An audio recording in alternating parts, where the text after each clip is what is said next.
Bonjour, docteur Yasmine Liénard. Bonjour. Merci d'être avec nous aujourd'hui. Nous allons aborder un sujet qui est crucial, en tout cas dans la lutte contre les violences éducatives, mais en général dans la lutte et dans le fait de pouvoir faire reculer les violences dans notre société. Et pour cela, on va s'appuyer sur un de vos livres. Donc, je le rappelle, vous êtes donc médecin psychiatre. Et en cela, je vous remercie d'avoir écrit ce livre parce que on sent l'expérience qu'il y a derrière et toutes les connaissances que vous avez pu synthétiser et arriver à une logique qui nous permettra de comprendre comment justement parvenir à cet objectif de faire reculer la violence dans notre société. Tout Merci, d'abord, merci beaucoup. une question. Une question. Est-ce qu'on est tous traumatisés plus ou moins? Alors, on n'est pas tous traumatisés, mais on est très nombreux à être traumatisés, puisque une énorme étude américaine, par exemple, qui s'intéressait à ce qu'on appelle les événements adverses de l'enfance, Adverse Childhood Experience, a montré que 67% de la population avait au moins un des critères. Alors bon, plus on a de critères, plus il y a des conséquences dans sa vie dans les maladies mentales, etc. Mais il y a quand même, et c'est ce que je constate autour de moi, on est quand même très nombreux à avoir eu au moins un événement qui a pu générer, alors on va parler peut-être tout à l'heure des différentes nuances de traumatisme, mais qui a pu Oui. avoir un impact. Après, chacun réagit différemment, mais on est quand même nombreux. On parle de facteurs d'adversité donc auxquels on aurait été exposé. Oui, Est-ce alors, que oui, oui, c'est-à-dire que les traumatismes, il y a des traumas aigus comme un attentat, une agression, la guerre, etc., qui peuvent être des événements ponctuels. Mais aujourd'hui, on s'est rendu compte que des événements qui concernent la sécurité affective dans l'enfance, par exemple, peuvent avoir un impact aussi important dans le cerveau qu'un attentat. Et ça, c'est vraiment ce qu'on appelle les traumas complexes, qui sont en train tout un champ d'études et d'exploration et qu'on avait plus ou moins négligé. Et là, effectivement, ça concerne beaucoup d'entre nous. vous dites on les avait négligés. Quelles sont les raisons justement de cette négligence et pourquoi sont-ils passés en dessous du radar, si on veut, des problématiques qu'on peut rencontrer en tant qu'adulte, problématiques qui sont aussi souvent liées à des expositions, donc ces facteurs d'adversité pendant l'enfance notamment. Comment ça se fait que nous n'avons pas, pour l'instant, abordé ce sujet pleinement, selon vous? Il y a plein de raisons, à mon avis. Alors après, comme c'est des sujets assez neufs, on n'a pas non plus suffisamment de recul, mais moi, je vais vous donner mon point de vue clinique et puis à partir des études que j'ai explorées. En fait, quand on est dans des périodes de survie dans une société, il faut manger, il y a la famine, il y a la guerre, il y a des problèmes sociaux graves. Finalement, on ne fait pas tellement attention aux conséquences psychologiques des événements. Et puis les traumas sont tellement graves, ancrés, les difficultés sont tellement présentes qu'on veut juste survivre et on ne se pose pas la question de notre psychologie. Et au fur et à mesure de l'évolution et dans notre société actuelle, ben, on est plus soumis aux mêmes dangers aigus. Et en même temps, on se dit, bah, on vit quand même dans une société où on peut consommer, on peut manger, on a un toit, etc. Mais comment ça se fait qu'on soit quand même malheureux et qu'il y ait encore autant de violence entre nous, comme si la violence, même en dehors d'un temps de guerre, elle fait partie de la vie quotidienne, comme si on était toujours en état de guerre, c'est-à-dire bah, se méfier des autres, avoir peur, être en mode voilà, survie malgré les conditions et notre cerveau, bah, le stress, l'anxiété, etc. Donc, bah, on a commencé à voir que bah, les facteurs qui peuvent contribuer au mal-être psychologique et finalement, on s'est rendu compte que la façon dont on est élevé, la façon dont on est nourri d'affection, mais aussi nourri tout court et dont on nous éduque, va avoir un impact aussi quand même sur notre bien-être à l'âge adulte, sur notre développement, sur nos relations, sur notre vie quotidienne. Donc on s'intéresse plus maintenant à tous ces facteurs, comme si on voulait un petit peu bah, tout nettoyer quelque part, aller jusqu'au bout de ce qui peut faire problème. Donc voilà, je pense que c'est pour ça que maintenant on met le focus sur des choses aujourd'hui qui sont nécessaires à notre bien-être et qui avant ont passé peut-être en second plan en fait. Oui. Vous parlez de malheur, malheureux. Du coup, on aborde là la notion vraiment de bonheur et de niveau de bonheur, de niveau de bien-être aussi, et une prise de conscience de ce niveau-là. Je pose cette question, c'est une question un peu orientée en effet, puisque dans la parentalité notamment, on parle souvent de burn-out, on parle donc de ce bonheur qui ne serait pas forcément au rendez-vous dans la pratique de la parentalité. Et est-ce que, justement, ces psychotraumatismes peuvent venir justement faire baisser ce niveau de bonheur en général et nous mettre vraiment dans cette situation de survie au quotidien, même avec nos enfants, ce qui pourrait Bien sûr. justement mener à de la violence et de l'agressivité. Oui, bah bien sûr, oui. Alors, comment dire, il y a plein de facteurs. Et moi-même, je suis maman d'une enfant de 6 ans, donc j'ai beau connaître plein de choses, je suis très loin d'être parfaite, donc c'est très intéressant. Je me vois fonctionner comme un être humain lambda, hein, parce que justement, dans cette question des traumas, on va voir que, on en parlera peut-être un peu plus en détail, mais que la rationalité, l'intelligence ne sert à rien. C'est-à-dire que des fois, on a beau vouloir des choses, on a beau bien réfléchir, on a beau vouloir être le meilleur parent du monde, eh ben, il y a des choses qui nous dépassent, nos émotions, nos réactions, des choses impulsives, des choses vraiment que on va dire, mais pourquoi je suis stupide là, je me suis encore mis en colère, j'ai crié, nanana, pourquoi, etc. Ou alors on va avoir je sais pas, des comportements qui sont encore irrationnels, etc. Parce que effectivement, c'est le champ des émotions nous dépasse. Et quand il y a eu des mémoires qui sont des mémoires traumatiques, et les mémoires transgénérationnelles, parce que ça aussi c'est important. Plus on travaille sur les traumas, plus on se rend compte que finalement il y a nos traumas, mais parfois on est héritier des traumas de nos parents, de nos grands-parents. Alors par plein de facteurs, ça peut être les non-dits, mais ça peut être aussi l'épigénétique, puisqu'on sait qu'on est aussi Oui. porteur biologiquement de marqueurs de trauma donc on peut être anxieux, on n'a rien vécu de grave, mais on porte le trauma de nos parents, etc. Euh, donc on a tout ce bagage en nous qui est pas forcément rationnel, qui est une espèce de gros magma dans notre façon d'interagir avec le monde, dans notre estime de nous. Et les enfants, bah, ils viennent catalyser quelque part, ils viennent réveiller déjà le fait de se mettre la pression, vouloir être un bon parent, ou nous renvoyer à notre image de nous. Moi, je vous dis, ma fille de 6 ans et demi, elle passe son temps à me pointer mes défauts, mes failles, mes contradictions. Je veux dire, heureusement que j'ai une estime de moi à peu près solide maintenant, mais je me dis, ouais, c'est quand même une épreuve, quoi. Donc, si on est, comment dire, si on a les émotions qui sont pas très bien régulées, parce que très peu de gens régulent bien leurs émotions, faut le savoir, hein. On est quand même, on a du chemin, quoi, hein, collectivement. On gère pas bien nos émotions, hein. Il y en a qui ont l'air de les gérer, ils sont froids, comme ça, rationnels, mais ils vont être soit pervers, soit ils vont picoler, soit ils vont fumer, soit voilà, ils ont l'air comme ça neutres. Mais je veux dire, il y a peu de gens Mm. qui vraiment régulent bien leurs émotions, et peut-être on parlera après de ce que c'est les émotions bien régulées, mais euh, donc on a tout ce bagage-là, et que quand une situation vient toucher ce qu'on appelle les gâchettes émotionnelles, c'est-à-dire des situations qui vont venir vraiment faire le déclencheur de nos réactions mises en mémoire, on peut effectivement avoir de l'impulsivité ou des réactions désordonnées, ou voire même de la violence ou de la colère non maîtrisée. C'est quand même là, et même si on est quelqu'un de bien, avec des valeurs, etc. Donc ça, c'est vrai que la parentalité vient nous exposer, en plus le stress, le manque de sommeil, enfin c'est quand même... donc effectivement, il y a des chances qu'en tant que parent, moi je dirais, c'est fait pour nous faire aller mal. Enfin, croire qu'être parent c'est formidable, c'est pas vrai.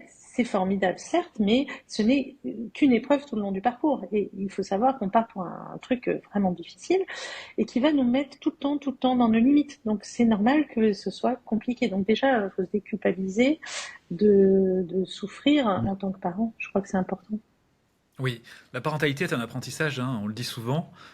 C'est aussi un moyen, et là vous l'évoquiez, de pouvoir résoudre et de pouvoir réparer ces traumatismes. Parce que finalement, quand on se retrouve face à notre enfant, on se retrouve aussi quelque part à la projection de l'enfant qu'on a été.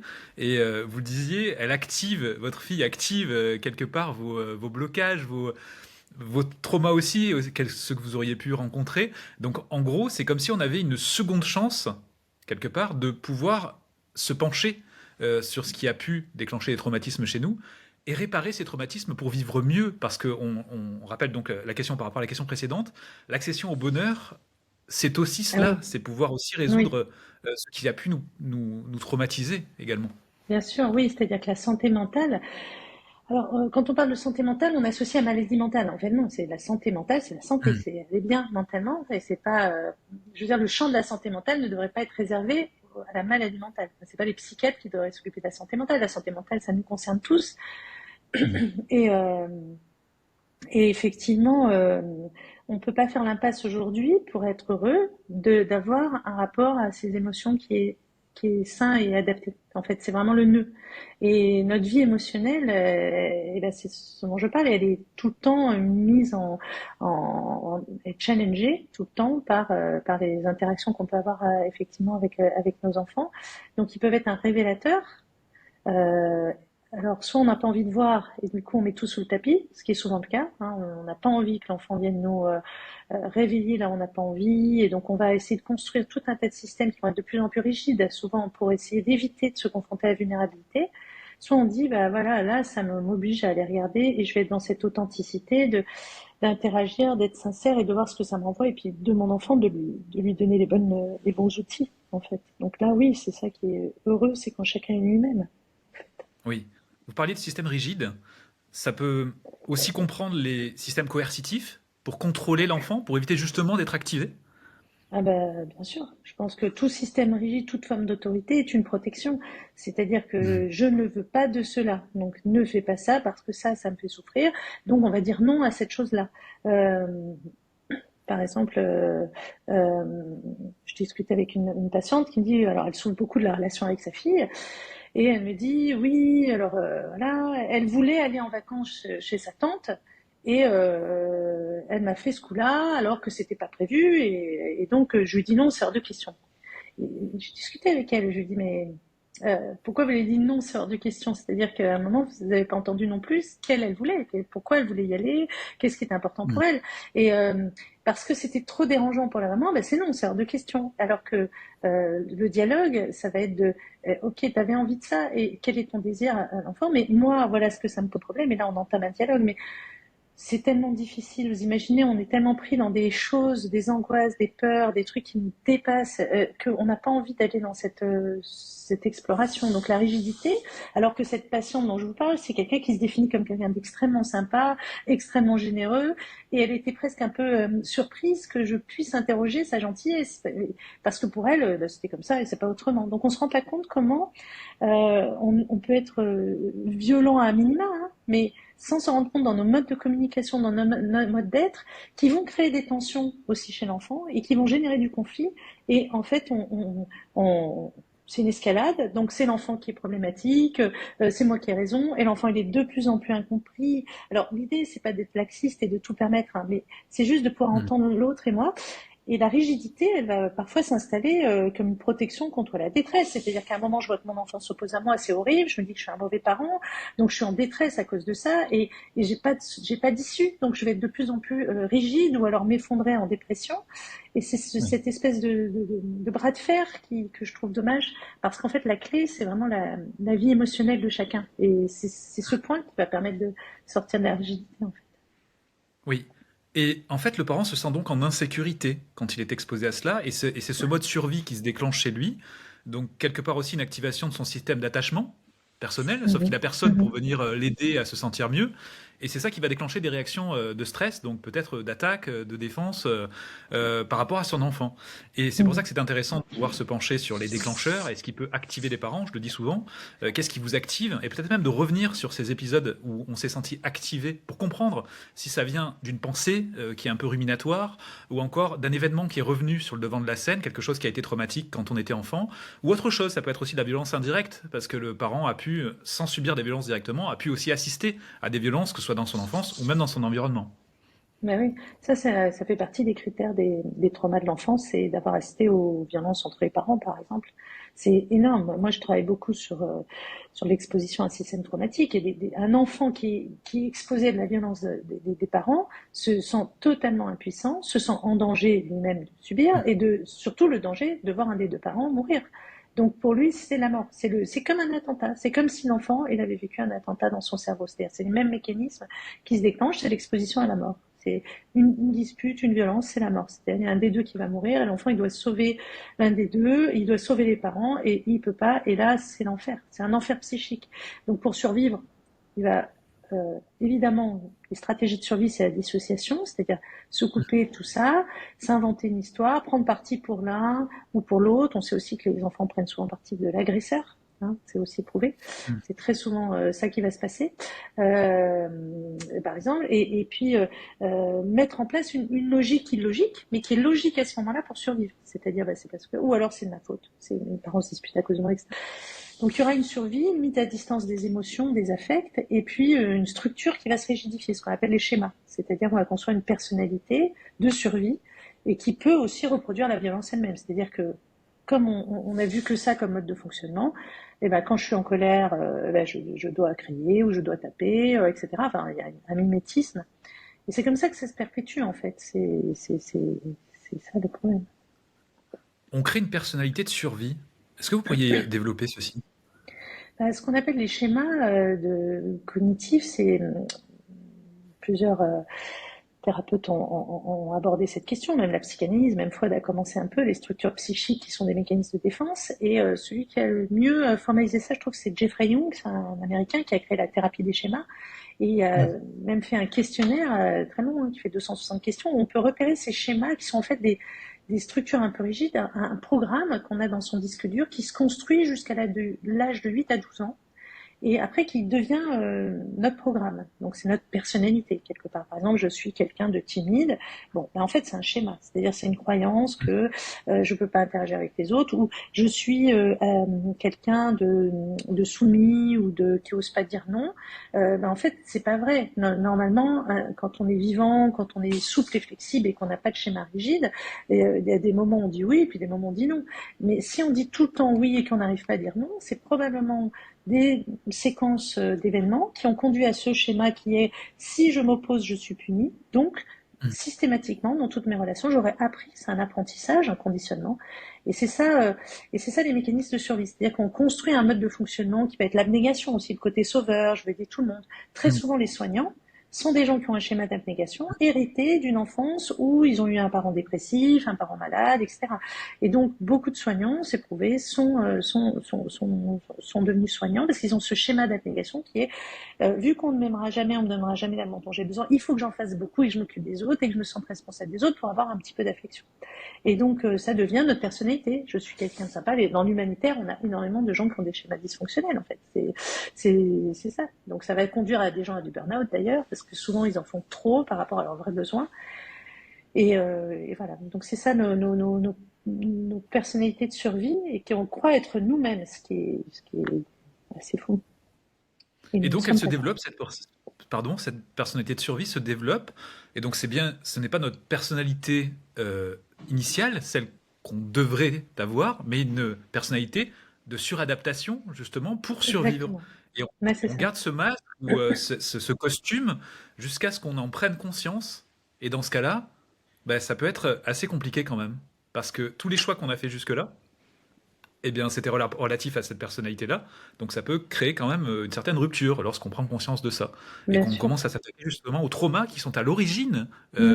Des de schémas. la création de cette personnalité. Ouais, c'est ça, c'est ça. C'est-à-dire que D'accord. si on comprend que c'est un mécanisme de survie et qu'il y a une source et que c'est pour ça que j'aime cette approche des traumas. Pour moi, elle a changé mon rapport à la psychiatrie, elle a changé mon rapport à mon travail, elle a changé mon rapport aux gens, parce qu'en fait, de comprendre qu'en fait c'est juste des couches de protection et que même quelque chose que quelqu'un qu'on n'aime pas, qui est méchant, qui est rigide, qui a plein de défauts, mais qu'on sait que c'est pas probablement pas ce qu'il est vraiment, mais que c'est sa façon de survivre à lui, on est beaucoup plus Mm. indulgent. Et j'aime dans mon métier savoir que il y a quelque chose qui est derrière tous nos traumas et que c'est ça qu'on va essayer de nourrir. Et c'est ça la guérison en fait, c'est d'aller à la source de ce qu'on a été et de ce qu'on est toujours en fait, mais qu'on voit plus. Et à la base, indépendamment de ces mécanismes de survie. D'accord. C'est un peu comme si on enlevait nos lunettes teintées et qu'on voyait enfin la réalité une fois qu'on a Mhm. traité ceci. Et je disais, nos choix jusque-là vont être remis en question parce que ces choix-là étaient inhérents à la personnalité construite. Et là, aujourd'hui, on a carrément besoin, lorsqu'on a traité cela, de se redécouvrir.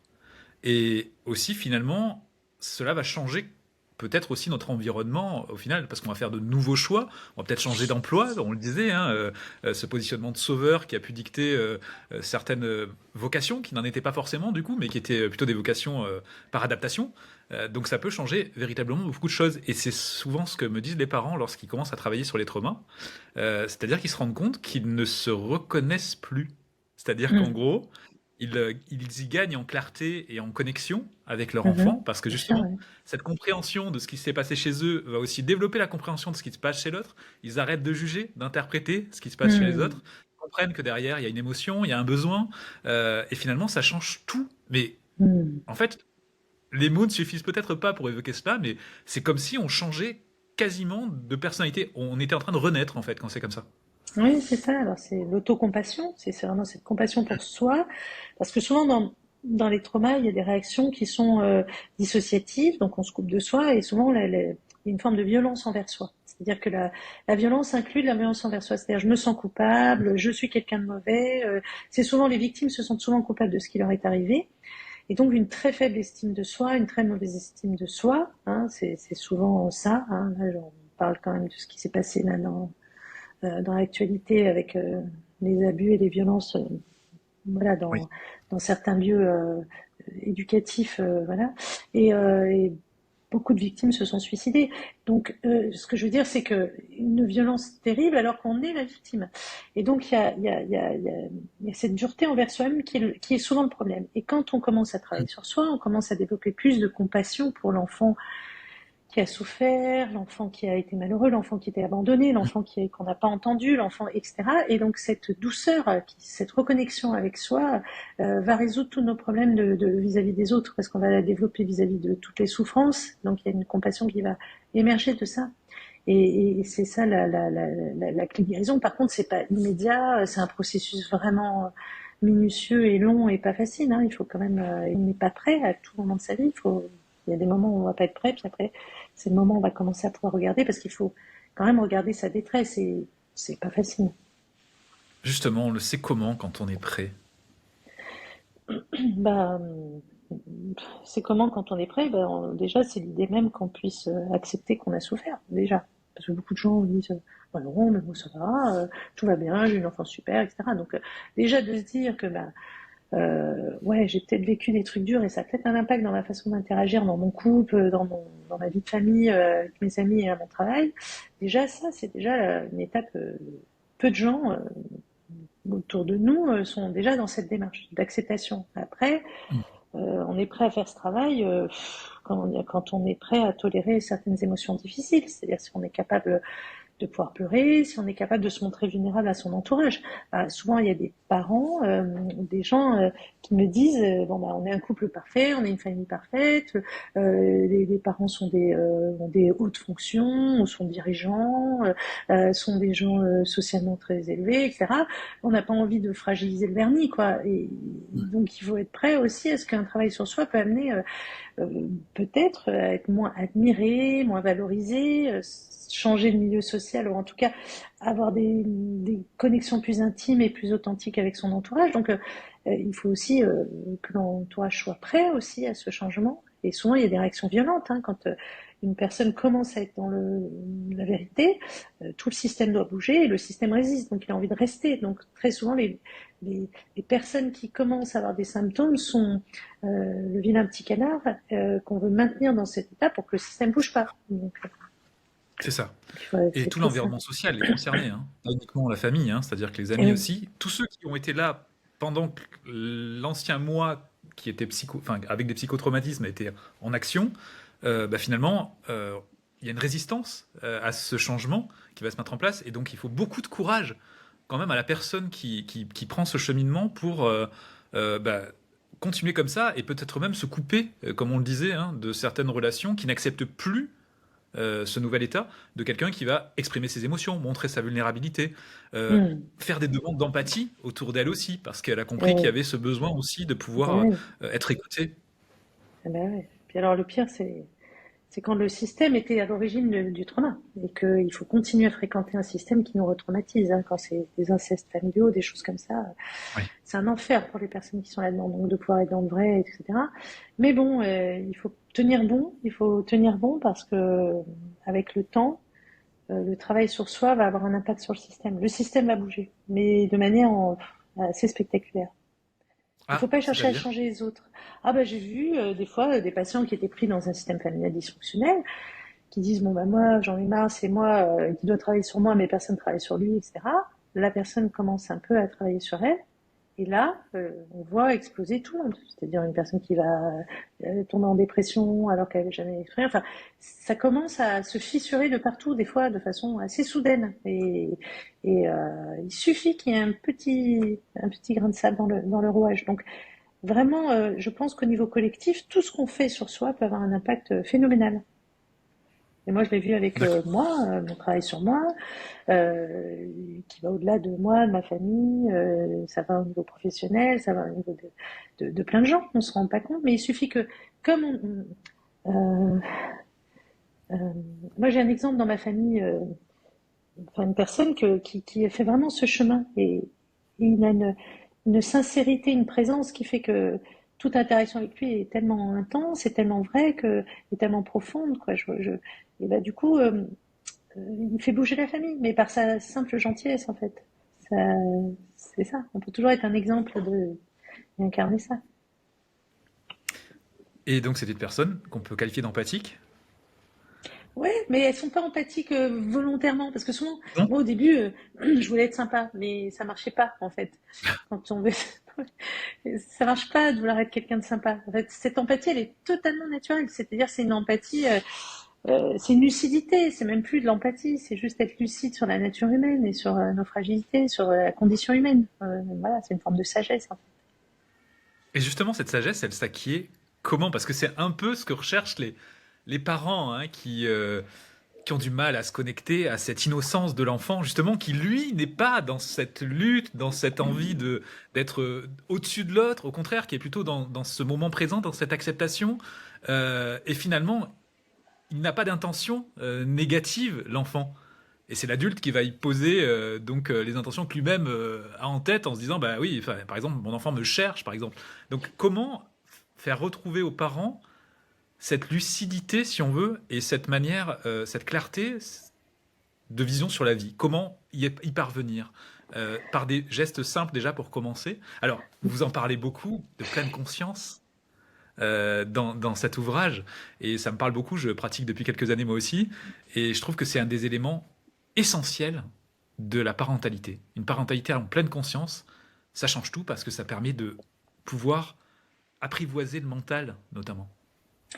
Oui, c'est-à-dire que, comment dire, moi j'aime bien dans certains enseignements plus bouddhistes, donc religieux ou spirituels, si on Mm. veut, on peut mettre ça là-dedans, mais la pleine conscience c'est quand même inspiré du bouddhisme, on peut pas le nier, et donc le côté épuré et laïque du bouddhisme, c'est la pleine conscience, mais il y avait un enseignant, j'aimais beaucoup ce qu'il disait sur le rapport aux émotions.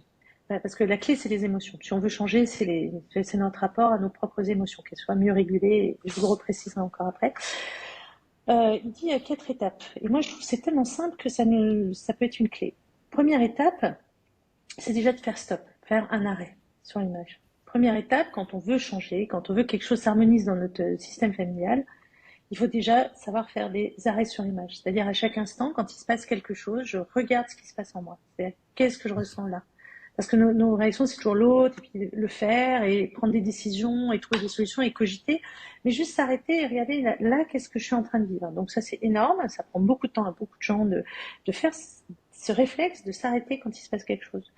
La deuxième étape, c'est regarder ce qui se passe. C'est-à-dire, je m'arrête. Et la deuxième étape, c'est je vais explorer ce qui se passe. C'est-à-dire, je vais donc apprivoiser, c'est le langage des émotions, le vocabulaire. Là, je suis triste, là, je suis en colère, là, ça m'oppresse, là, je me rends compte que je suis en train de réagir de manière impulsive. Donc, ça, par exemple, les thérapies cognitives et comportementales, elles donnent des outils pour ça. Hein.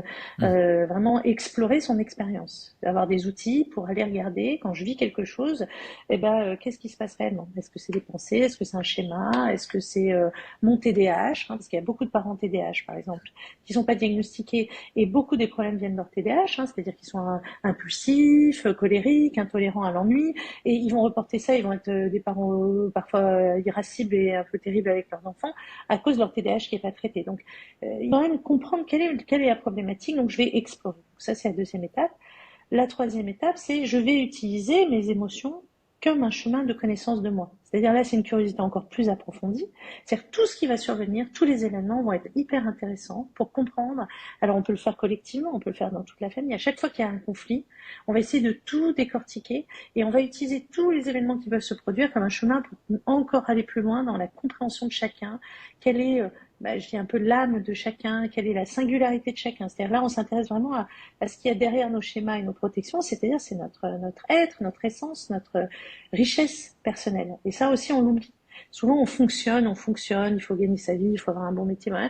Et on oublie de se connecter à vraiment notre essence profonde, qui est vraiment notre âme d'artiste, notre singularité. Donc ça aussi, la troisième étape du travail des émotions, c'est d'aller utiliser tout ce qui se passe pour aller encore plus se connaître et s'enrichir de toutes les expériences pour cheminer vers ce qu'on est profondément. Et la quatrième étape, c'est la dissolution et la disparition des émotions difficiles, c'est-à-dire c'est la libération où à un moment, effectivement, il y a beaucoup plus d'acceptation, de lucidité, et on peut être dans une joie, et là, on peut partager au plus grand nombre, parce que comme on est plus libéré, on peut vraiment s'investir dans le collectif pour faire des... Voilà, même en famille, dans des associations, faire des choses humanitaires. Enfin, là, on est dans l'engagement qui va, vu qu'on s'est libéré de son ego, de ses problématiques personnelles et de ses névroses, eh ben, on a très envie de s'ouvrir au monde. On est plus centré sur soi. Donc là, c'est la joie. C'est la fête. Voilà. La joie véritable. Et j'aime beaucoup cette première étape du stop parce que je suis en contact avec beaucoup de parents et qui sont dans une sorte de suractivité euh, et qui ne se posent jamais. C'est-à-dire qu'ils ne sont pas dans cette approche de je fais attention à moi, parce que c'est ça aussi le fait de se poser, de stopper, et même de stopper avant de crier. Le fait de stopper, de toute façon, en règle générale, c'est bénéfique, c'est-à-dire on stoppe et on n'est plus dans une réaction, mais on est plutôt dans une réflexion, enfin en tout cas d'un accueil de ce qui se passe en nous, et ensuite on peut agir en nous adaptant vraiment à la situation. Mais cette suractivité, qu'on donne parfois même pour habitude à nos enfants, et ce qui malheureusement est aussi dommageable, parce qu'eux aussi vont être dans cette habitude et même dans cette activation du circuit de la récompense de manière effrénée, qui empêche de se connecter à ce qu'on est vraiment. C'est vraiment ce pas-là, en tout cas les parents qui me suivent depuis 11 ans, c'est ce qu'ils disent, c'est-à-dire j'ai ralenti. J'ai ralenti et j'ai appris à faire ces stops pour savoir d'abord ce qui se passait en moi, pourquoi ça se passait en moi, mais avant ça, il a fallu déblayer. C'est-à-dire que, et je voulais qu'on aborde ceci, parce que il y a beaucoup de croyances limitantes, notamment sur les émotions. Euh, Lorsqu'on était enfant, qu'on a entendu des n'aie pas peur, mais non, il n'y a pas lieu de pleurer, etc. Tout ça, ce sont devenus des sortes de barrières pour éviter, justement, enfin, qui nous empêchent plutôt de pouvoir nous connecter à ce qu'on ressent. Et même pire que ça, parfois, on s'est adapté là aussi, c'est-à-dire qu'un petit garçon auquel on a dit ben non, tu vas pas pleurer comme une fille, il va plutôt développer par exemple de la colère parce qu'elle est acceptable pour un petit garçon. Donc finalement, on a quasiment aussi perdu la fonction adaptative de l'émotion, c'est-à-dire qu'il y a une substitution par rapport à ça. Donc le Mhm. stop, il était important et le stop est aussi important pour pouvoir explorer quelles sont les croyances qu'il y a sur les émotions. Et ça prend du temps quand même. Ouais, c'est là où c'est le collectif aussi. C'est, c'est, on n'est pas prêt. On n'est pas prêt, mais une de mes hypothèses aussi, c'est qu'on est tous dissociés, enfin, on est nombreux à être dissociés parce qu'on n'a pas encore fait le travail sur les traumas collectifs, notamment la guerre d'Algérie, par exemple. Oui. Les gens n'ont pas parlé, les appelés qui étaient à la guerre d'Algérie, ils ont commencé à parler il y a très peu de temps de ce qu'ils ont vécu, par exemple. Mais eux, ils ont eu des enfants, et les enfants ont eu l'impact à travers les silences. Il y a à travers la violence, qui était secondaire au trauma, à travers plein de choses. Et puis, donc il y a plein de guerres, l'Indochine, même l'Indochine, on ne se rend pas compte parce que la guerre d'Algérie, c'était secondaire à l'Indochine, etc. D'autres traumas qui se sont cumulés, cumulés, cumulés, et on n'a pas encore regardé à quel point ça a créé tellement de souffrance. Donc si au niveau collectif, on n'est pas encore conscient qu'on est tous, on est très nombreux à être déglingués, à être porteurs de mémoire, de peur, et donc on surréagit, on va avoir justement, on va s'investir dans des trucs de haine, des choses politiques. On croit résoudre tous les problèmes en mettant de l'ordre. Hein, c'est de la dissociation. On va mettre de l'ordre, on va attaquer telle chose et telle chose. On va essayer de cette rigidité, hein, de vouloir absolument tout cadrer et éliminer tout ce qui peut poser problème. C'est une réaction de projection dissociative pour essayer de nier sa détresse et ses peurs. Donc, moi je dis, il faut déjà que le collectif ait envie de faire ce travail de nettoyage réellement de toutes les souffrances passées. Voilà, donc il faut quand même qu'il y ait une volonté. Après, les familles, évidemment, l'entreprise, qui est un lieu où l'affect est complètement nié. La culture cartésienne, on est dans une culture, et puis la culture du patriarcale, toute puissante, anana, bon, tout ça, hein, c'est tout ce travail-là qu'il faut faire pour que le monde émotionnel et la vulnérabilité soient... Et moi, j'ai un exemple. Tout à l'heure, j'ai entendu un cardiologue. Alors ça m'a vraiment bluffé. Un professeur de cardio là, qui fait un truc incroyable. Thibaut Damy. Je l'ai entendu sur France Info. Et il fait une D'accord. marche dans toute la France pour aller parler aux soignants de ce que c'est que la souffrance quand on accompagne des gens qui vont mourir et tout ça. Je l'ai écouté, je me suis dit, waouh, mais quelle humilité. Il est professeur de cardio. Il marche à pied dans les forêts et il va rencontrer les soignants. Et dans sa façon de parler de ses souffrances à lui, de comment ça a été dur, donc quand il s'est exposé, je me suis dit, on a fait quand même du chemin là. On a quand même là quelqu'un qui a intégré des valeurs dites féminines entre guillemets avec des valeurs masculines de réussite. Enfin, voilà, c'était des clichés. Hein. Bien sûr, aujourd'hui on est plus là. Non, mais je me suis dit, voilà quelqu'un qui à la fois incarne l'humilité, la puissance, l'engagement, et voilà quelqu'un qui me paraît tellement équilibré au niveau humain et au niveau et voilà, je pense que c'est vers ça, petit à petit, c'est quand il y a des modèles comme ça de gens qui vont oser se montrer fragiles et vulnérables alors qu'ils ont des postes de pouvoir, ça va changer la donne. Et je pense au journaliste aussi, Nicolas Demorand, qui a parlé de sa Oui. bipolarité. On est dans des coming out comme ça, un peu émotionnels et c'est ça qui va aider. C'est vraiment quand on va dire, mais en fait, c'est normal d'avoir peur, c'est normal d'être triste, c'est normal d'être vulnérable. Et là, on va pouvoir souffler, hein, ça va. Oui. Voilà. Je pense que c'est C'est ça pour le ça que c'est chemin. important, effectivement. C'est très important de pouvoir être transparent et pouvoir dire, oui, bah oui, en effet, oui, j'ai subi des psychotraumatismes.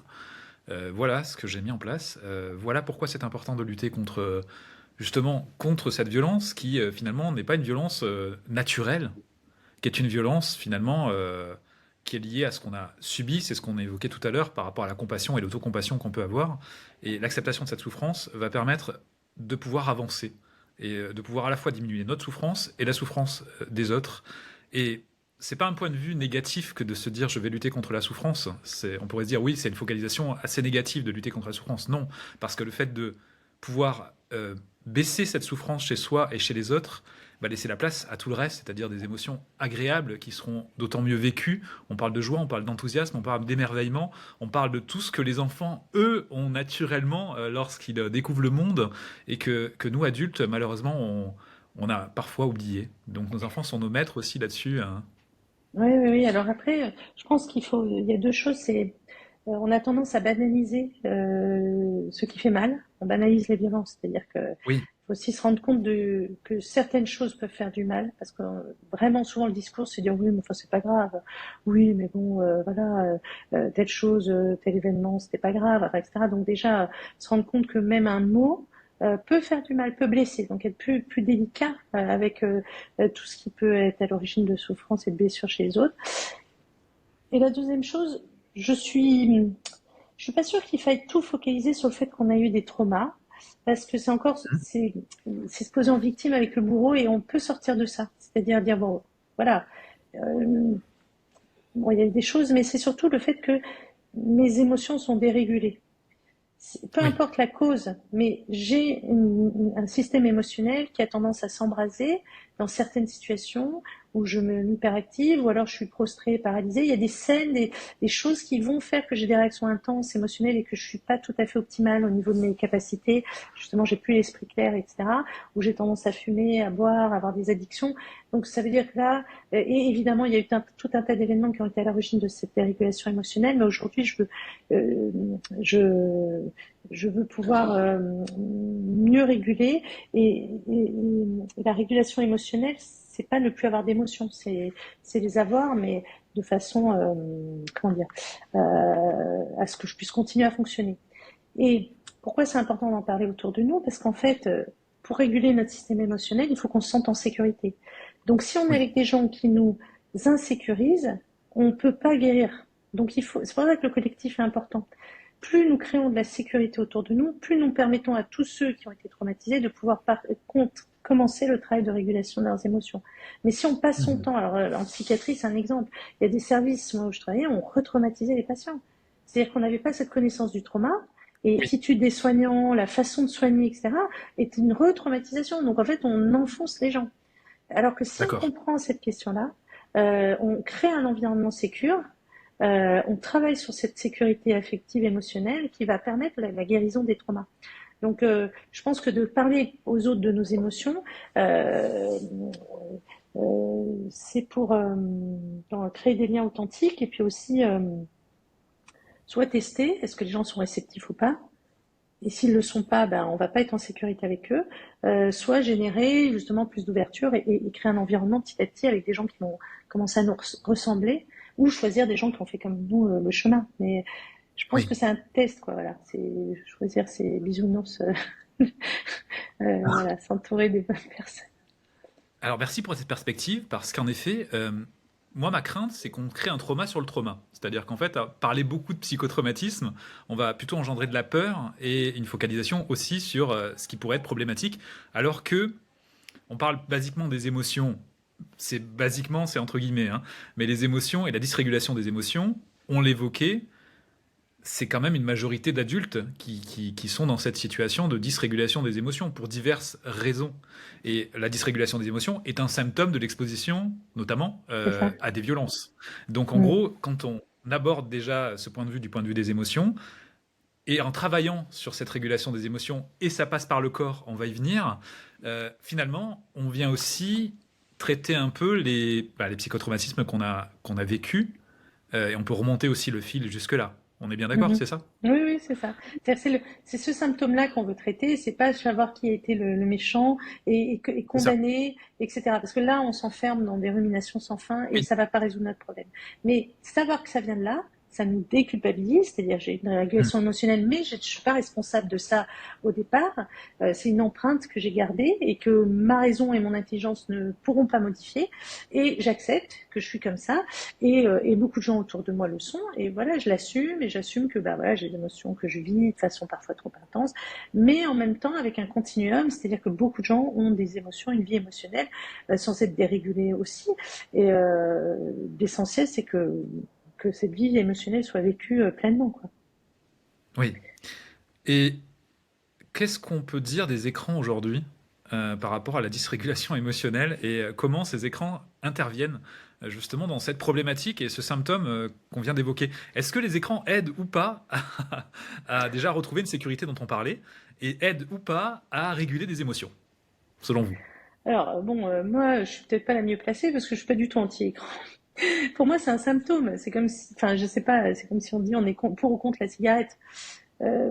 C'est pas on est pour ou contre la cigarette, c'est qu'il y a des gens qui vont fumer beaucoup et ça va les détruire, et puis il y en a qui vont pas fumer, et puis il y en a qui fumeront un petit peu. Je veux dire, pour moi, la façon dont on interagit avec nos écrans, ça indique sur nous. C'est-à-dire, si on est Mm. dépendant affectif, on va avoir beaucoup besoin d'interagir avec des tas de gens sur les réseaux sociaux. Le problème, c'est pas l'écran, c'est qu'un moyen, c'est notre dépendance affective. Oui, Donc, au contraire, je dirais même que notre smartphone ou nos écrans sont un super miroir de qui on est en fait, parce que voilà, des gens oui, ils veulent pas, ils veulent garder leur vieux smartphone, leur vieux téléphone Nokia, ils veulent surtout pas de smartphone parce que ça peut être des gens paranoïaques et phobiques sociaux. C'est pas forcément un bon signe de ne pas aller Mm. sur son téléphone. Hein. C'est pas, ça peut être aussi une sorte de refus de la modernité, de la vie sociale, etc. Et à l'inverse, évidemment, quand on est fragile, narcissiquement fragile, dépendant affectif, etc., et que bah, les réseaux peuvent accélérer le processus d'aller se mettre dans des situations d'arnaque affective, de machin, de trucs. C'est sûr que c'est la boîte de Pandore. C'est-à-dire que l'ordinateur est un potentialisateur, enfin, le téléphone est un accélérateur pas de particules, mais de nous-mêmes, quoi. C'est-à-dire que voilà, c'est le pire et le Oui. meilleur. Donc je suis pas anti-écran, mais c'est intéressant. On dit, dis-moi qu'est-ce que tu manges, je te dirai qui tu es. On dirait quel rapport t'as ton smartphone, je te dirai qui tu es en fait.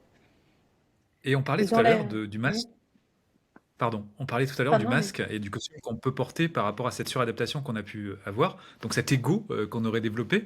Et justement, un faux self qui a toute sa place sur les réseaux sociaux et qui n'est souvent pas en rapport avec ce qu'on est vraiment, mais justement, ça vient alimenter et on reçoit des preuves de la réalité de ce faux self. Et on continue comme ça à agir. Est-ce que finalement c'est bénéfique ou pas? C'est ça la C'est le question. miroir de Narcisse. C'est Narcisse, il finit par tomber dans l'eau. C'est-à-dire que, ok, ça Oui, peut être super intéressant, mais on va finir par tomber. C'est pas grave en soi d'être narcissique et de se mettre sur les réseaux, pourquoi pas. La question, c'est est-ce qu'on est dupe ou pas du truc? Si on est dupe, si on devient, on est fasciné par ça et notre vie tourne autour de ça, ok. Mais s'il n'y avait pas eu les réseaux sociaux, la même personne avec cette fragilité narcissique, elle aurait peut-être eu une autre façon euh, voilà. Je veux dire, pour moi, c'est un exacerbateur. C'est vraiment le. Je pense pas que ça crée le problème. Moi, je suis pas sur Instagram, je me montre pas à la plage, je me montre pas ma vie, mais c'est pas parce que, enfin, c'est parce que voilà, c'est pas mon le champ dans lequel je vais aller. Mais une autre personne qui est extrêmement sensible à son image, qui voilà, bah, là, elle tombe dans le panneau. En fait, on tombe dans les panneaux. Au Enfin, c'est extraordinaire, c'est Disneyland, quoi. Tout est possible. Donc, oui, tous les extrêmes sont possibles. Enfin, interdire, je suis pas sûre, mais euh, être conscient voilà, de tout ce que ça peut, du miroir aux alouettes, quoi. C'est comme la sexualité, la pornographie. Enfin, voilà, c'est oui. collectivement pouvoir parler, collectivement, et surtout pensons à ces personnes si narcissiques et si déconnectées d'elles-mêmes, comment moi je vais contribuer à ce qu'elles ne soient pas aussi en détresse. C'est ça en fait notre Hmm. responsabilité. C'est pas d'interdire les écrans ou Instagram, c'est plutôt comment toute personne qui pourrait être vulnérable narcissiquement, comment autour de moi je peux l'aider à se sentir aimée elle-même et l'accepter. Oui, c'est ça. Je parlais des écrans dans l'optique surtout de dysrégulation émotionnelle. Parce Ah, que j'ai des ah pardon, parents j'ai pas qui me répondu au contactent sujet. et qui... Alors, peu importe, hein, tous les sujets sont intéressants sur le sujet des écrans, Non, non, il faudrait même y mais consacrer ce des serait quoi heures. votre question? Alors, du Et coup, j'ai pas effectivement en fait, saisi la alors. question, c'est que on a des comportements qui ont été mis en place par rapport à l'utilisation des écrans, qui sont parfois des comportements addictifs même, c'est-à-dire que bah voilà, hein, un circuit de la récompense à fond, pour éviter de d'accueillir et de se connecter finalement à ce qui se passe vraiment en nous. C'est-à-dire que les Ah oui, émotions essayent d'affleurer, mais elles sont mises de côté. Et notamment ces mhm. émotions désagréables qui pourraient être révélatrices de certaines choses à travailler, à accueillir, et de besoins qui ne seraient pas satisfaits. Et du coup, bah, malheureusement, ce qu'on va faire en utilisant les écrans de manière effrénée va venir étouffer ces émotions et nous empêcher d'aller vraiment vers l'essentiel. Voilà, c'est un peu le constat Alors, que... oui et non, oui, alors ça peut être comme une cigarette, comme n'importe quoi qui est une forme d'évitement. Ça peut être un Hmm. évitement, mais quand même, les réseaux sociaux, les écrans nous amènent énormément d'informations, justement, sur les émotions, sur les traumas. Enfin, ça peut être un outil d'information, un support d'information et Aussi, de oui. diffusion, de guérison énorme. Donc, je suis pas forcément à 100%, mais bon, c'est Alors mon point de vue, mais après, dès comment? lors qu'on fait pause, dès lors qu'on fait pause et que justement les informations qu'on a, Ouais, on les ouais. met en pratique aussi.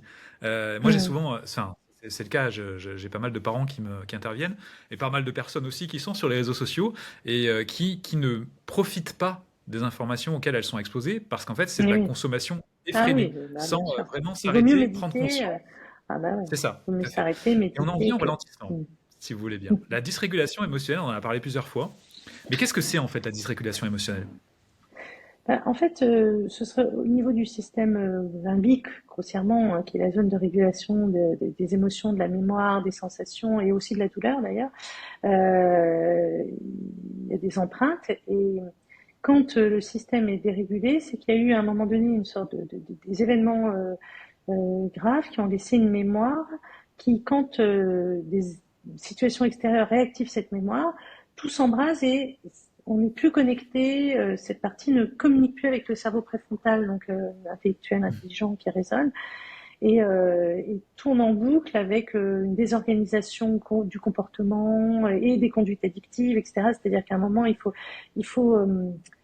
ce système, il a tout le temps besoin de choses extérieures pour pouvoir se calmer un petit peu, parce que sinon c'est détresse, détresse, détresse, survie, survie, survie. Comme si en fait les personnes revivent sans cesse le même état que quand il y a eu l'événement traumatique. C'est-à-dire ils se sentent tout le temps, et donc on va être, les symptômes c'est l'hypervigilance, être sur le qui-vive, se sentir en insécurité partout, tout le temps.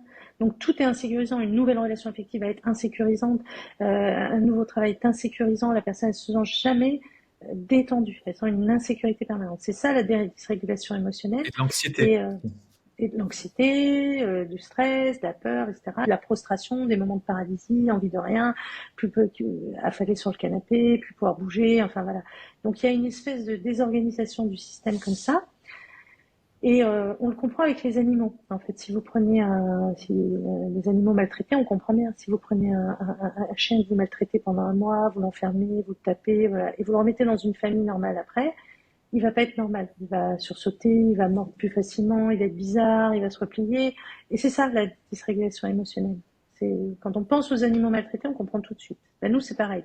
C'est-à-dire qu'il y a une empreinte globale des pensées, du comportement, du corps même, hein, parce que la douleur chronique, par exemple, comme les maladies comme la fibromyalgie, tout ça, sont très corrélées au trauma. Et pour moi, c'est une manifestation de dysrégulation émotionnelle. C'est-à-dire que les douleurs qui perdurent, c'est que le système douleur-émotion est relié. Et donc, il y a une espèce de, comme ça, en permanence, de reviviscence de l'horreur, physiquement, comme si on revivait tout le temps, tout le temps le problème. Donc on s'en rend pas forcément compte. Ça peut se manifester par l'hyperactivité, des choses comme ça, mais voilà. Donc, On se rend pas forcément compte. C'est important de dire ça parce que c'est ce mode automatique dont on parlait en fait, hein, qui peut poser problème. Et c'est cette prise de conscience et cet arrêt sur image qui va nous permettre de pouvoir prendre conscience que c'est ça qui est en train de se jouer derrière. Donc là, les émotions sont vraiment la clé pour comprendre, en gros, et comment elles sont régulées ou dysrégulées. Justement, c'est la clé pour comprendre. Et pour réenclencher la machine justement de cette régulation, alors vous parlez de l'interoception et donc de la pleine conscience. Et j'ai beaucoup aimé parce que vous mettez l'interoception comme quasiment une des clés pour faire reculer la violence dans notre société. Dans quelle mesure cette interoception permet cela? D'abord, qu'est-ce que en fait, l'interoception déjà? c'est l'attention interoceptive, c'est le fait de porter attention aux sensations corporelles, toutes nos sensations corporelles et particulièrement internes. Par exemple, de sentir qu'on a une boule dans la gorge, sentir qu'on a une oppression dans le thorax, mais aussi sentir qu'on a soif, sentir, voilà, tout ce qu'on ressent à chaque instant à l'intérieur de notre corps. Et en fait, c'est des études scientifiques qui ont montré ça, que cette forme d'attention, de porter attention à nos sensations corporelles, va moduler notre cerveau et réguler le système limbique. C'est assez spectaculaire, c'est complètement fou. Mais on se dit, mais non, mais c'est pas possible que quelque chose aussi bateau et simple ait un tel impact. Et c'est pour ça que, alors, la méditation de pleine conscience, c'est un des éléments. C'est-à-dire qu'on s'entraîne dans la méditation à être à l'écoute de nos sensations internes du corps. Mais après, il y a d'autres exercices, parfois par le mouvement, parfois par d'autres choses, où on travaille cette forme d'attention. Et alors, une des raisons pour lesquelles ça va impacter notre cerveau, et ça me permet même de mieux synchroniser nos neurones, etc. Enfin, voilà, ça a un impact très fort parce qu'en fait, déjà, on porte attention à certains endroits. Donc, notre attention, du coup, n'est plus dans le mode pilotage automatique et mode, par défaut, des ruminations mentales. Donc, déjà, on a coupé le film dans lequel on est en permanence, avec ces pensées automatiques qui se produisent tout le temps. Donc déjà, on est sorti du film. Donc déjà, rien que le fait de porter attention au corps, on est déjà coupé le film. Et ce film, c'est celui qui va conditionner nos réactions. Donc déjà, on a moins de pouvoir. Les pensées quand je suis nulle, personne ne m'aime, de toute façon, je vais réussir à rien. Parce que je porte attention à mon corps, je suis déjà un tout petit peu sorti de ce film. Ensuite, le fait de porter attention à ces sensations corporelles va remettre plus de réalité dans notre vision du monde. Parce que des fois, moi j'ai des patients qui me disent ouais, non mais j'ai mal au dos en ce moment docteur, et puis on s'assoit, on porte attention, on fait une méditation, et puis ils ont pas mal au dos, les yeux fermés. Ils me parlent d'autre chose, oui, non, j'ai soif, non, je me sens bien. Et puis ils rouvrent les yeux, ils disent ah mais non, mais j'ai mal au dos en ce moment docteur. Et donc on D'accord. se rend pas compte que notre perception de la réalité est biaisée. Donc l'attention interoceptive va participer d'avoir une perception réelle de toute forme de réalité. Donc forcément, parce que nos émotions, quand elles sont dysrégulées, c'est beaucoup lié au fait qu'on est dans des peurs irrationnelles et qu'on est dans des films et qu'on est dans des schémas, des machins. Donc déjà, rien que le fait d'être plus dans le réel va nous faire sortir d'une espèce de brouillard d'illusions absurdes dans lequel on peut être. Donc, parce qu'il n'y a rien de plus réel que le corps, en fait. Notre corps, à chaque instant, hein, il est le Mm. porteur de la réalité. Et les sens, les cinq sens. C'est ça la réalité. Le reste, c'est pas réel. Le reste, c'est que des films sur moi, je suis Yasmine Lénard, machin, mais c'est un concept. En fait, dans les faits, là, ici, maintenant, ce que je ressens dans mon corps, c'est la seule réalité tangible et ce que je perçois visuellement, ce que j'entends. Il n'y a rien d'autre de vrai. Donc déjà, ça fait un éclair de réalité et de lucidité sur les choses. Et ça nous fait Je voudrais sortir. juste qu'on s'arrête un Oui, instant parce pardon. que c'est énorme ce qu'on est en train de dire. Il n'y a rien de vrai. Alors ça peut paraître évident comme ça, mais quand on Ouais, non. pratique, et en fait, savoir qu'on est dans une perception du monde et qu'en fait, en vrai, effectivement, c'est ce qui est vraiment, ce qui nous est renvoyé par nos cinq sens est finalement la réalité, mais que le reste, c'est souvent une interprétation ou des pensées qu'on va avoir. Ça, c'est énorme déjà. Là, La caverne on de va vite sur le Platon, sujet, quoi. mais c'est quand même énorme. Ben oui, oui, parce qu'en fait, c'est la phénoménologie. C'est-à-dire, quand on rentre dans le champ de la méditation, ça va loin. C'est une démarche extrêmement Oui. scientifique du réel. C'est une démarche philosophique. C'est qu'est-ce que le réel, qu'est-ce que la vérité. Et les émotions, ce n'est qu'un magma de faux. Ce n'est que du blabla et enfin, c'est n'importe quoi, notre vie émotionnelle. Quand il n'y a pas un vrai danger, si je me fais pas attaquer par un tigre, alors l'image est figée, oui, c'est bon. Quand je me fais pas, vous m'entendez? Ouais, c'est bon? Oui, oui, tout à fait. Ouais, Je vous quand entends. je me fais pas attaquer par un tigre, le fait d'avoir peur comme si je me faisais attaquer par un tigre, il n'y a rien de plus absurde en fait. Et c'est ça le problème de nos émotions, c'est l'absurdité d'un truc qui a aucun substrat et qui nous met dans des états comme s'il y avait quelque chose de grave. Donc revenir au réel, c'est quoi? Et ben c'est revenir à cette réalité qui est complètement tangible. Et le réel, bah, évidemment, on rentre dans la phénoménologie, c'est-à-dire qu'est-ce que même mes cellules, mes globules rouges il y a 15 jours, c'est pas les mêmes. Donc même moi, ce que je crois être moi n'est pas stable, etc., etc. Donc finalement, petit à petit, les gros trucs qui sont durs comme la pierre, on y met de la conscience, ça se dissout. Et à un moment, ça va quand même beaucoup mieux. Il n'y a plus de problème, il n'y a plus de passé, il n'y a plus de futur. On est là, ensemble, on se redécouvre à chaque instant. Tout va bien. Je rigole parce que c'est, enfin, la dissolution du moi, un peu, hein, quelque part, de l'ego en soi, tel qu'on le conçoit, c'est aussi un moyen bah, effectivement, de casser cette machine à jugement que nous pourrions avoir, donc passer vraiment dans le non-jugement, dans l'acceptation, et, euh, et finalement, on se rend compte que la violence est énormément issue justement de ces réactions qui sont elles-mêmes basées sur des pensées ou Bien enfin sûr, ouais. des choses irrationnelles en fait, en gros. Ouais. Et le fait de reprendre conscience de notre corps, donc de s'appuyer sur nos cinq sens le plus souvent, ça ouvre aussi la perspective de pouvoir comprendre ce qui se passe en l'autre. Et finalement, c'est aussi un frein aux gestes agressifs que nous pourrions avoir vers l'autre. Et je trouve que c'est en ça, cet argumentaire dans votre livre est précieux parce que si tout le monde s'y mettait un peu tous les jours, à se demander ce qu'on ressent, est-ce que là c'est plutôt chaud, c'est plutôt froid, est-ce que j'ai des frissons, où l'émotion elle naît, est-ce que, même pas, même sans citer l'émotion, dire j'ai une boule, comme on disait tout à l'heure, j'ai une boule au ventre. On ne sait pas si c'est de la peur, on sait pas si, peu importe, on a juste accueilli ce qui se passait dans notre corps. Et je trouve que ce simple réflexe, ce simple entre guillemets réflexe, fait nous permet de faire un grand pas dans la non-violence, dans la bienveillance, dans Mhm. l'auto-empathie et dans l'empathie pour l'autre. Et oui. Et puis après, bon, bah, évidemment, cette façon d'être attentif à son corps va avoir un impact dans la régulation émotionnelle aussi, par rapport à l'écoute de ses besoins, de ses limites. Souvent, on est violent parce qu'en fait, on n'a pas mis les bonnes limites et l'autre a dépassé nos limites, mais on n'a pas su exprimer ses besoins. Donc, c'est le self-care. Les Américains ils parlent de mindful Mm. self-care. C'est cette conscience de soi et ce care, ce prendre soin de soi qui va apparaître parce qu'on écoute le corps. Si on se pose et qu'on médite et qu'on écoute son corps, on va se rendre compte qu'on est fatigué plus facilement que quand on est dans l'action, dans l'action, dans l'action. Et pareil avec nos enfants, enfin le rapport au corps qu'on a avec nos enfants est très important.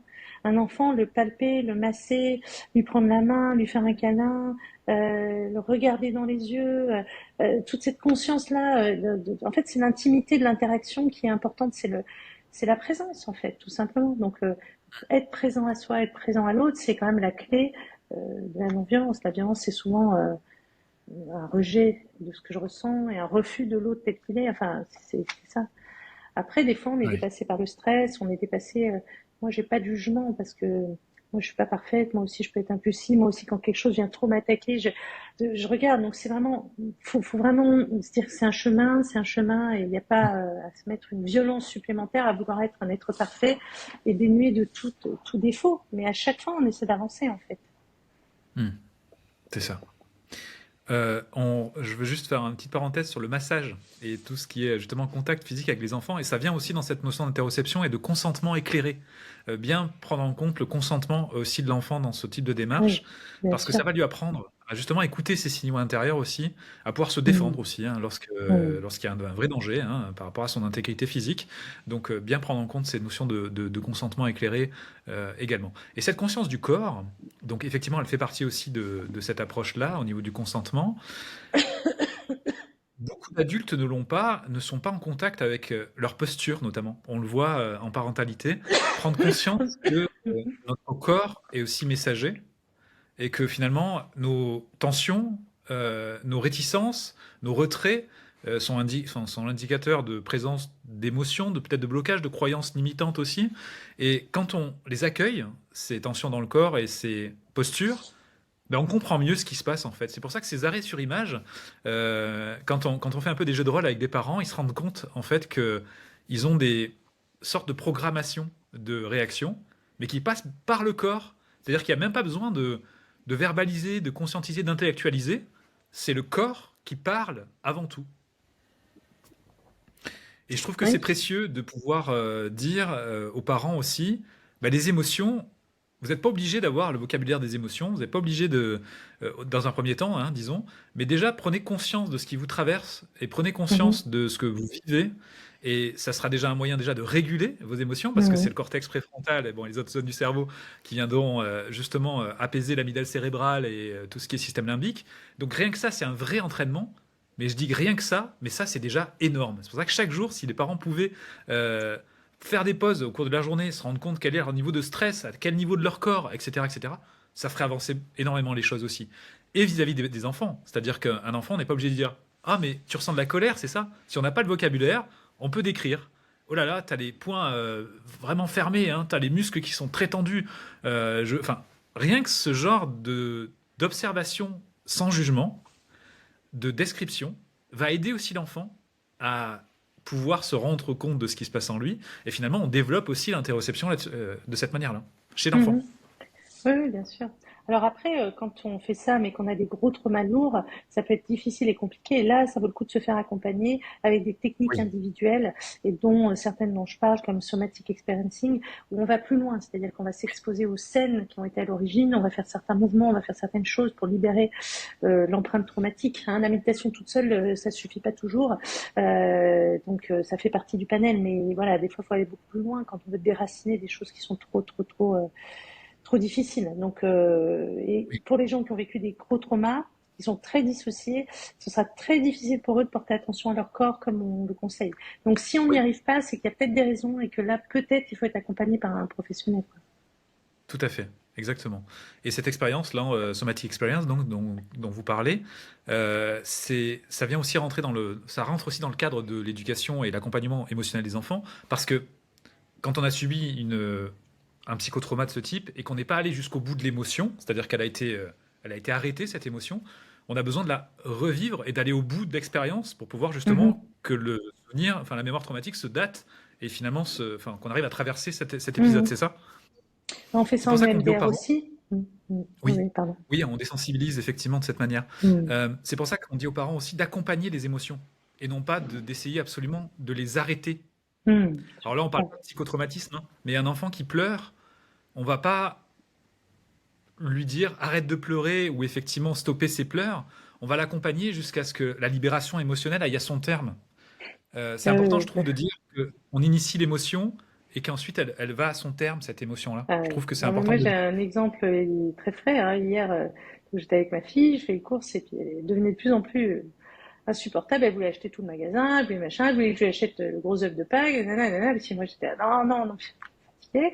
Et puis, la crise, j'ai sa crise de colère qui a pris des dimensions pas possibles. Donc j'ai laissé comme ça, on était dans la voiture, bon, elle a fini par s'endormir, je pense qu'elle était très fatiguée, on avait été à la piscine, tout ça, bon bref. Et mais j'ai laissé le processus, mais jusqu'à un point où elle hurlait, elle disait tu veux que je meure, enfin des trucs pas possible. Je me dis comment c'est possible à 6 ans et demi et des trucs incroyables. Enfin, je me dis c'est pas possible, c'est complètement très intense avec des mouvements, des gestes. C'est ça, hein, une crise de colère pour un enfant, ça peut être très spectaculaire. Et et puis bon finalement, tant pis, je pense qu'elle était très fatiguée. Et après on a passé un bon moment et ce matin elle était d'une humeur magnifique. Elle me dit ouvre grand les bras maman comme ça, puis elle est venue me faire un énorme câlin. Et puis elle avait une démonstration d'affection incroyable. Et voilà, je me dis bon ben nos enfants ils passent par des trucs, des fois faut pas s'inquiéter quoi. C'est pas parce que là sur le moment il y avait plein de facteurs. Il y avait peut-être une frustration envers un enfant à l'école, il y avait peut-être la fatigue, la faim, le machin, le truc. Laissons-le. Et nous-mêmes, pareil, nous aussi autorisons-nous à être des fois complètement barjots dans notre manifestation émotionnelle. Non, mais il faut laisser la crise passer aussi. On a le droit des fois d'être complètement déprimé, se sentir nul, avoir tout en noir, et puis ça c'est dur à un moment, si on est accueilli avec amour, le truc passe, puis à un moment on est super content, c'est génial et tout, mais c'est des vagues et on peut les traverser avec des outils, par exemple artistiques, on peut peindre, dessiner, il faut trouver Oui, des ressources pour accompagner la crise émotionnelle oui, et l'enfant aussi. Comment on va traverser ça ensemble, mais pas essayer de l'arrêter. Au contraire, c'est un oui, geyser et ça va libérer en fait. Et somatic experiencing, c'est beaucoup basé sur la libération du figement. oui, Et Peter Levine, qui est à l'origine de ça, a dit vraiment les animaux, alors peut-être pas les chiens, les chats, etc., mais pas mal d'animaux n'ont pas vraiment de trauma parce qu'ils ont une espèce notamment les rats ou les souris, il peut donner cet exemple, quand ils viennent de se faire attaquer par un chat, le chat est parti, et après ils se mettent à trembler, trembler, trembler, trembler, et c'est une décharge qui va réguler le système nerveux autonome, et après ils repartent. oui. Et nous, on s'autorise pas à décharger. Il faut qu'il y ait des fois des voilà, ça va, ça Oui. va, voilà. Et puis après, ça va mieux. Oui, c'est le polyvagal dorsal, c'est ça? Quand on est en Ouais, figement. voilà, voilà, voilà. Et Donc le ventral et le sympathique, et donc nous on va développer effectivement le polyvagal dorsal qui va réguler, ça peut être par le chant, par des mouvements, par certaines postures, qui vont réguler le système nerveux autonome, et on sort de ce figement et on voit les gens reprendre de la mobilité, du mouvement dans leur vie, même oui, prendre des décisions au travail, etc. C'est assez impressionnant. c'est ça. Oui, parce que rappelons aussi que les adultes n'ont pas forcément une trousse à outils de stratégie de régulation en main. Non. Justement, on En leur a pas France, on appris. est très en retard. Ouais. Ailleurs, Ah non, oui, mais en oui. France, waouh. Et par exemple, crier dans un coussin, ça fait partie des stratégies de régulation, en tout cas d'expulsion et de libération de l'émotion, qui n'est pas agressive, qui n'est pas agressive pour l'enfant, mais qui permet effectivement de pouvoir libérer son émotion de cette manière-là. La verbalisation fait aussi partie des stratégies de régulation. Le fait de bouger sur place pour décharger les tensions, ça fait partie aussi de cela.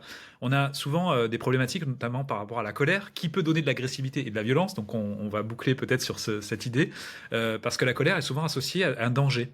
On a été exposé à des colères qui étaient agressives, violentes, et finalement, on a pu aussi se bloquer, enfin bloquer l'accès à cette émotion, et finalement bloquer l'accès aussi à cette ressource que représente la colère, hein, qui est une colère qui peut réparer, qui peut nous permettre de nous défendre, qui peut permettre de lutter contre les injustices. Donc cette colère est essentielle, mais le fait d'avoir associé ça à du danger nous empêche de pouvoir y accéder. Donc ça s'apprend, et l'apprentissage de la colère dans la société, et on parlait tout à l'heure du militantisme peut-être et de l'indignation, qui justement fait que la colère est orientée et n'est pas forcément dans une construction, mais plutôt dans une destruction. Donc la colère constructive, ça existe, et ça permet, donc les parents peuvent l'apprendre aux enfants, et lorsqu'ils nous voient, nous aussi, comme on le disait, ressentir de la colère, et le dire, là je ressens de la colère, quoi.